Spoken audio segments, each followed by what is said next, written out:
It's now been over a month since the release of Cyberpunk 2077, and we all know the disastrous downfall that it did have with release. The early reviews were genuinely good, but once players got the game in their hands, they realized it had problems on PCs and it was almost unplayable on consoles. It was so bad that Sony did remove it from the PlayStation Store and eventually offered out refunds to those that bought the game that just didn't think it was worth the money. But to be fair, at this stage, you probably know all of this information. This has been talked about ever since the release of Cyberpunk, but we've never really had any real information of what actually caused this. As players of the games, we can tell something went wrong behind the scenes, but we didn't have a clue what was actually happening. Recently, we got an apology video from Projekt Red talking about the disastrous release of Cyberpunk, but this wasn't the only thing that was released. Alongside this, there was also many articles coming out talking about what happened behind the scenes. There was employees that stepped forward to give their first-hand experiences of what happened.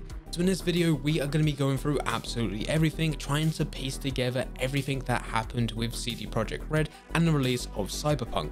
But before I do get into the video, if you do want to see any more content from me, you can head into the description down below.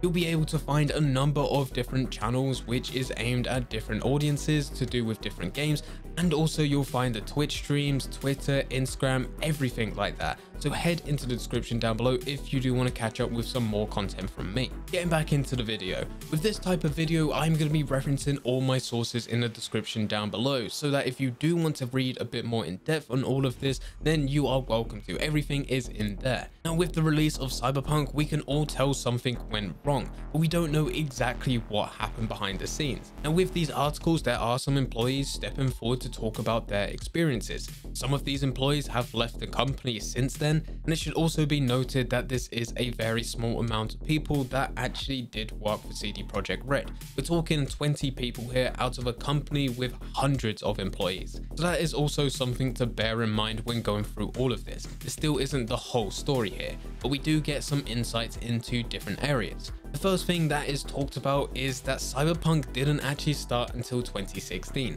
This comes from a quote that says this: although Cyberpunk was announced in 2012, the company was then still mainly focused on its last title, and full development didn't start until late 2016. Employees said that was when Projekt Red essentially hit the reset button, according to people familiar with the project. And we have actually had similar stories to this before. We've even done videos here on the channel before Cyberpunk was released talking about the development. We talked about how development started in 2012 with a very small team of around 50 people, as the rest of Projekt Red were working on other projects such as The Witcher 3, and some also moved on to Heart of Stone and Blood and Wine DLC for The Witcher 3, which was released in 2015. After the release of The Witcher 3 in 2015, that's when Projekt Red changed their focus to Cyberpunk, and that's when more members of Projekt Red started working on the game. But what we didn't know is that allegedly this game was completely reset. 4 years of this game being in development was completely scrapped,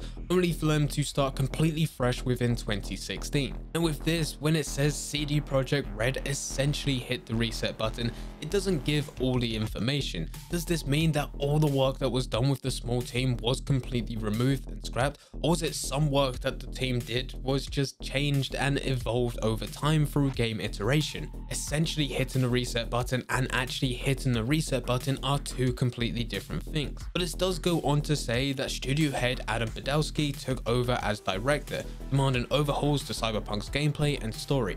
For the next year, everything was changing, including fundamental elements like the gameplay perspective. Top staff who worked on The Witcher 3 had strong opinions on how Cyberpunk should be made, which clashed with Badowski and led to the eventual departure of several top developers. So even though in this area it does still seem that we're not getting the full story, we can still tell that something isn't quite right. A lot of these employees that are talking within these articles are talking about how behind the scenes everything was just completely disorganized, but Projekt's main focus was impressing the outside world. And this comes from these two paragraphs here. A slice of gameplay was showcased at E3, the industry's main trade event in 2018. It showed the main character embarking on a mission, giving players a grand tour of the seedy, crime-ridden Night City. Fans and journalists were wowed by Cyberpunk 2077's ambition and scale. What they didn't know was the demo was entirely fake. CD Projekt hadn't yet finalized and coded the underlying gameplay systems, which is why so many features such as car ambushes were missing from the final products. Developers said they felt like the demo was a waste of months that should have gone towards making the game. Now, with the release of this article, we have had Adam Badowski come out to talk a bit more in depth about certain parts of this article. This is one of these parts that he had to talk about, and Adam Badowski is the head of studio at CD Projekt Red. It says, "It's hard for a trade show game demo not to be a test of vision or vertical slice 2 years before the game ships, but that doesn't mean it's fake. Compare the demo with the game. Look at the dum-dum scene or the car chase, or the many other things. What the people reading your article may not know is that games are not made in a linear fashion and start looking like the final product only a few months before launch. If you look at that game demo now, it's different, yes. That's what the work in progress watermark is for. A final game looks and plays way better than the demo ever was. As for missing features, that's the part of the creation process. Features come and go as we see they work or not. And this is something that I agree with. As someone that did work as a game designer in the gaming industry, you start out with a design document at the beginning. You start putting the prototype together, but as you playtest, and you should be playtesting all the time, you make changes based on the player feedback that you got from your target market audience. And you are constantly doing this. So once you make those changes that your target market audience gave you for the prototype, you put those changes into play, you test it again to get their reaction. Is it better? Is it not better? And then make changes again. This is what games go through all the time, and this is how you will eventually get to a great game.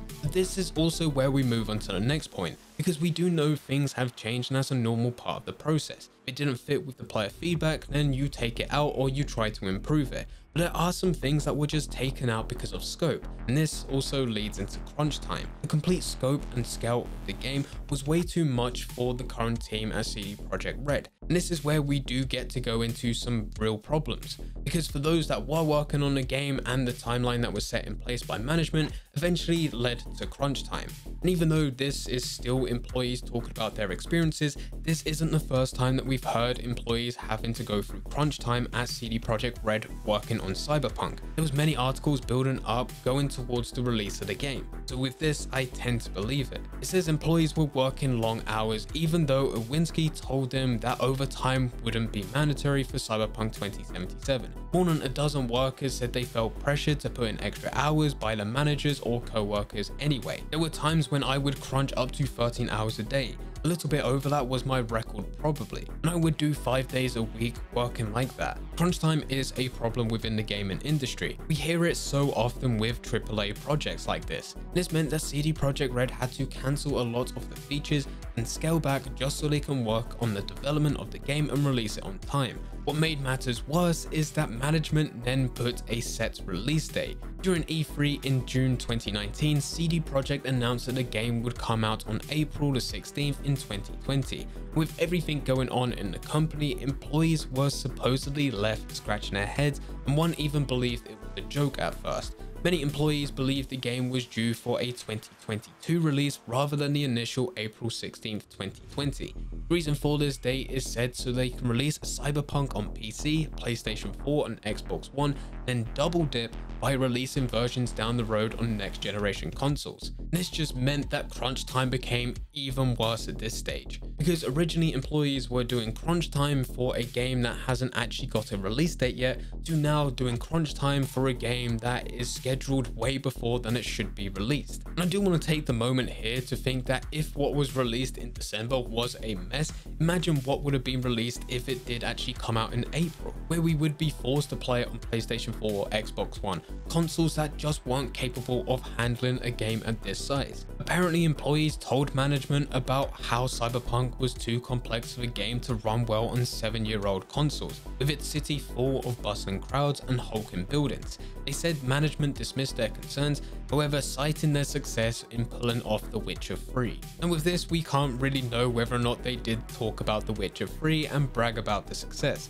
But in the apology video from Marcin Owinski, who is the co-founder of CD Projekt Red, even said in the apology video that the leadership will take the blame, and that himself and the board made the decision to release the game even though they knew it was in its current state. So with this, you can't argue with it. What was said within these articles that have come out line up very well with what was said in the apology video. Martin also goes on to say how he never intended for any of this to happen, which I'm sure is the case, but this did actually happen. If you're going to try and rush a product, this is what will eventually be released. What amazes me is every time the game was delayed, many fans were even putting this within tweets or even messages to CD Projekt Red, which is the Shigeru Miyamoto quote: "A delayed game is eventually good, but a rushed game is forever bad." And yet the game was rushed. It was pushed out way too soon. So with this subject within the article, I'm believing the employees because there's no reason not to believe them. In conclusion, once you put all of this together, this is what led to the release, which gained a lot of backlash. There are some things which I would love some more information about because I still don't think we're getting the full story, such as it essentially being completely scrapped from the moments that it started development in 2012 up to the point of when the whole CD Projekt Red team started to work on Cyberpunk in 2015-2016. Was that completely scrapped, or was it just a few things changed? Because games go through an iteration process where if things don't fit a target market audience and you don't get the feedback that you're looking for, you make changes to make that gameplay better. There are some things where it doesn't fit within the iteration process. There's actually a list on Reddit of everything CD Projekt Red promised fans and what was actually delivered, and some of this stuff could have just evolved over time and not fit within the game, such as scaling walls, properties, transportation system, or even vehicle customization. CD Projekt Red was even open about the removal of these features, and personally, I believe the reasons they gave for the removal of these features. It just made sense. Other things doesn't make sense for them to cut back on, such as NPC unique daily routines and AI, wanted system and corrupt police. Even some of the features that were promised for certain bits of cyberware. The biggest selling point of Cyberpunk 2077 was the cyberware you can get and what you can do with it, and you want to cut corners and scale back with cyberware, this just does not make any sense. I do think the major issue here is the crunch time and setting a date way before it was due to release, which also led to even more crunch time. There's even a paragraph within the Bloomberg article which talks about the staff required for The Witcher 3 and how they had to grow for Cyberpunk. The CD Projekt Red was looking for a game at the level of Red Dead Redemption 2 and Grand Theft Auto 5, which requires thousands of staff members internally and externally across many different teams, and Cyberpunk had around 500. The scope of the game, the timeline for the game, and also how many employees were working for the company just does not work, and you can see that it was never going to work. But anyway, this is probably everything we're gonna hear about the release. There isn't going to be too many things going into management. The big thing now is just trying to fix what they managed to damage. In the apology video, they did set out a timeline. Over the next couple of weeks, we'll be getting a few patches. Within the rest of 2021, we'll get some free content, and there'll also be a next gen update for those that are currently only playing it on backwards compatibility, but they have the Xbox Series X, S, or even the PlayStation 5. If you do want to see any more content from me, links to absolutely everything is in the description down below, as well as you can also find down there all the different sources to all the information that I managed to get. I did try and be neutral within this situation because even though I have worked within the gaming industry before, every company is different under different management. But anyway guys, I hope you guys did enjoy. If you did enjoy, don't forget to leave a like and subscribe. But for now, I'm going. So see ya.